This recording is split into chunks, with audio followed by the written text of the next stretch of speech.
This is Lieutenant Jack Scott with the 1st Canadian Army in Belgium. I got a letter from my mother out in Vancouver today, and she's kind of worried about something. Seems that the deadline for mailing Christmas presents to the troops over here is getting close, and she's pretty much in a fog about what kind of a gift will be suitable for a son who's in France or Belgium, or maybe in Holland. There are probably a lot of mothers and wives who are in the same boat, so I've got 3 fellows here at the microphone, our own particular brain trust, to find out what the troops really want.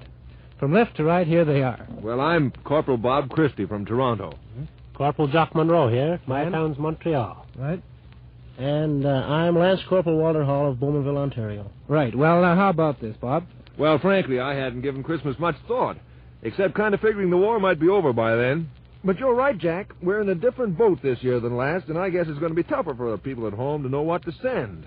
That's right. I'll tell you one thing, though, that's a sure bet. Well, what's that, Jock? Practically anything to eat that you can't get to eat over here. Such as?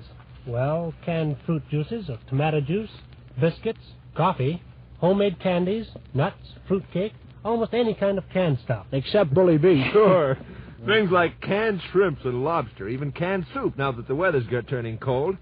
I think the thing to say is to send the guy the particular food he used to go for when he was home. It's going to be kind of hard to send over strawberry shortcake. Walter, what suggestions have you got on this? Well, there are certainly a lot of things we don't want. We don't want anything we have to pack. And most clothing is pretty well excess baggage. Except socks. You can always use socks. And most of the guys would go for a sweater. One of those turtleneck kind, khaki color.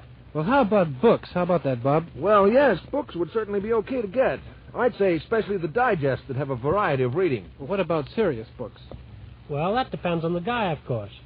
Personally, I find a lot of our fellows do read the serious stuff. Yeah, so long as they don't send Dr. Elliott's 5-foot shelf. You know, a kit bag only measured about 2'6". Here's a point. Most of us get a regular supply of certain articles from the mobile canteens. Mm-hmm. And we're usually stocked up with razor blades, tooth powder, shaving cream and that sort of thing. Mm-hmm. Well, how about pin-up gals? I'm getting mighty tired looking at the side of that tent. You're right there, Jock. Of course, the pin-up gals we want most are the ones we're married to. Why don't all our mothers, wives, and sweethearts go and get a darn good picture? That's sure to score. That's a great idea, Bob. There are a lot of little things that most of us haven't got, you know. Like, well, a pocket-sized pair of scissors is a mighty handy. Most guys haven't got a can opener, neither. Yeah, not one of those with a crank. Don't forget that collapsible slip trench, Jock. We could all use that. With a zipper attachment, eh? Well, I think that ought to give them a fair idea. To wind this up, let's answer this question. What would you 3 most like? What about that, Bob?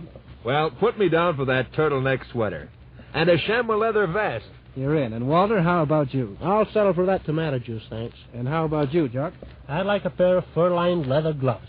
Well, now they know. Well, there's just one thing we haven't settled. Well, what's that? Well, what do they want for Christmas at home? Well, let's adjourn to the nearest cafe and talk about that. Yeah. Say, I saw a really slick pair of blue wooden shoes across there with gold This is buttons Jack taken Scott off. signing off from Belgium.